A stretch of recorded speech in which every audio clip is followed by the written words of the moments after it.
Smithy! Caught in there. Quick, I need you to make me some weapons! Oh, I was on my break, but alright. Here's a bunch of Alatreon materials! Oh, thank you. Now, make me all of the weapons! Sorry, all of them? All of them!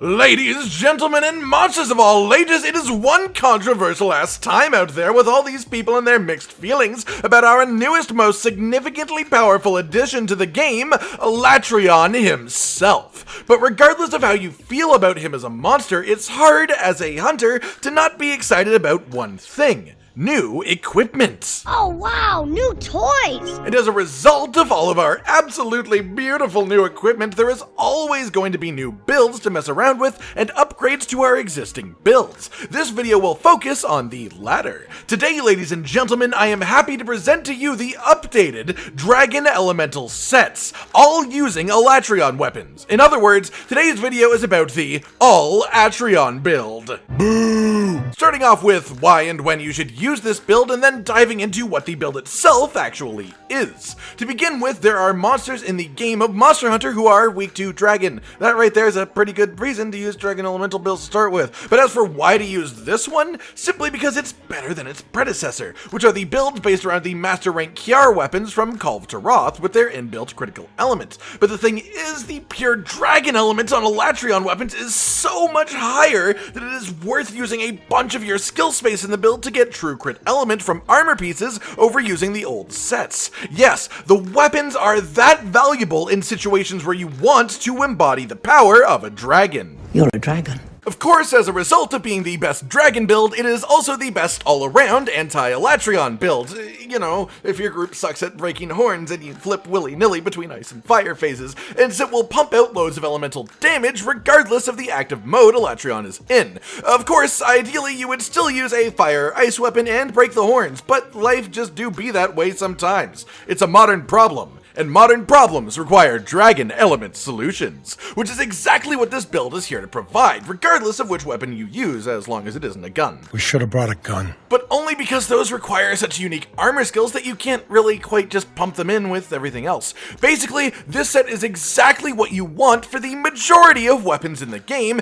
if you are facing a monster that is particularly weak to the dragon element. But even past that, this set is pretty good, just as a general use set too, because of the pure strength of the Alatreon weapons, as the massive amount of element comes with a large amount of purple sharpness and a pretty high raw attack number, even if not the highest raw. So if you particularly enjoy using this set and the look of this weapon, it will do more than good enough against anything that isn't particularly resistant to dragon.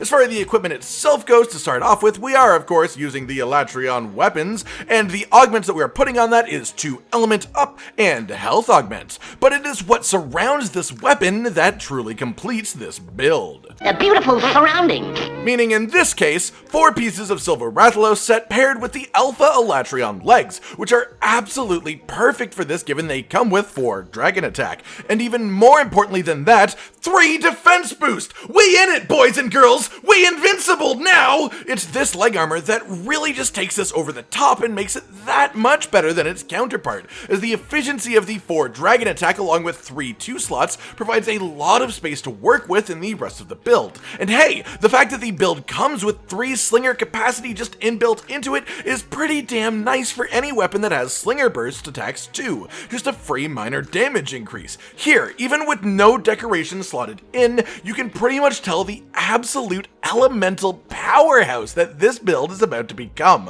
One word of warning though, let's just say that the cost of entry is quite high. Remember the family jewels, son. While not necessarily a literal kick in the balls, once we fill in the decorations, what you'll very quickly notice, is that to make it perfect, but you'll need quite the jewel collection ready to go. But if you have them all, the skills of the build as a whole are 7 critical eye for a total of plus 40% affinity, 6 dragon attack for maximum dragon element bonuses, 5 agitator for a load of extra raw attack, as well as 10% affinity against an enraged monster, which is just most monsters most of the time in Iceborne, 3 windproof and 3 defense boost as a byproduct of the armor pieces in the build, 3 critical boost from the armor, but this is also quite nice considering the set aims for 100% affinity, which just turns this skill into straight up damage, 3 weakness exploit for 30% affinity against weak parts, and 50% affinity on tenderized parts. Put this together with our agitator and critical eye, and you have our 100% affinity. 3 slinger capacity as a welcome byproduct of the armor, and then the 1 rank of coalescence that we could fit in the build, which is important as the first rank of coalescence is a massive boost over no coalescence at all. And then finally, we of course have the Silver Rathalos 4-set bonus of true critical element,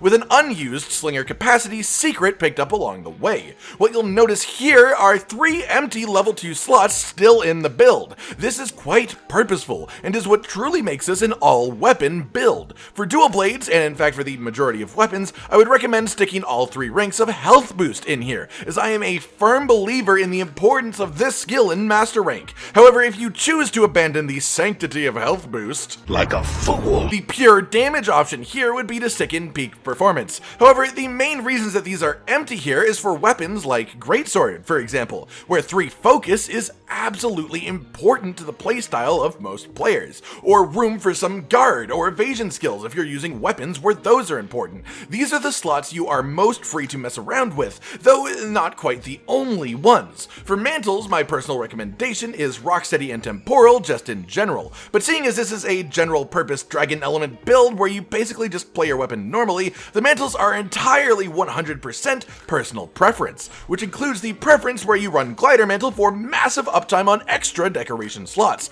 Any of these will result in extra jewel slots that I've not filled in here, things that allow you to customize the set for your own weapon. So keep those in mind and try to use those in whichever way benefits you the most. Speaking of benefiting you the most, I've also prepared a bow version of this build for you all just because I love you that much. And it uses the same armor pieces, just different decorations resulting in a slightly more bow-based set of skills. This version of the set moves some stuff around a little bit, loses the 1 rank of coalescence and the empty slots, but instead gains 2 constitution, 1 rank of normal shots, and bow charge plus for an extremely powerful dragon bow build, if a little bit dangerous due to the lack of health boost.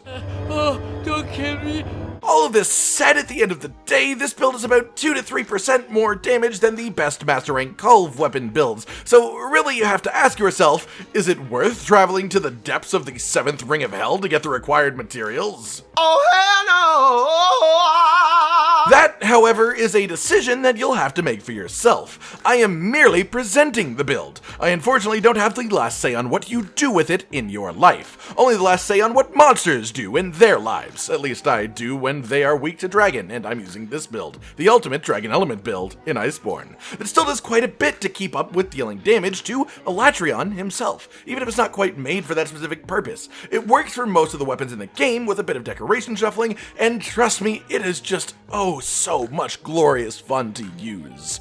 Alright everyone, I've been Cotton Dinosaur, and this has been the all Alatreon weapon builds. Do you like this build as much as I do? Is it worth it to farm materials from Alatreon himself to get it? Like if you liked the video, subscribe and hit the notification bell for more, and most importantly, ladies and gentlemen, until next time, stay sweet. This is the brand new outro to tell you all the things that you do that we love, so let's start with something simple and say, oh, we love your eyes. When they're watching us play video games, we make a bunch of jokes that are kinda lame. Or when they gaze upon our failures as we try to kill the monsters or report important news about the kingdom Animalia. Rage, Cotton, and Hollow are all here, talking about the things you want to hear. So if you want to be the first to hear, like and subscribe and the bell and we'll cheer. Some of you are patrons even though we are all the noobs and you're the pros. There's nothing we can do to thank you. No, really, there's nothing we could possibly do. Goodbye.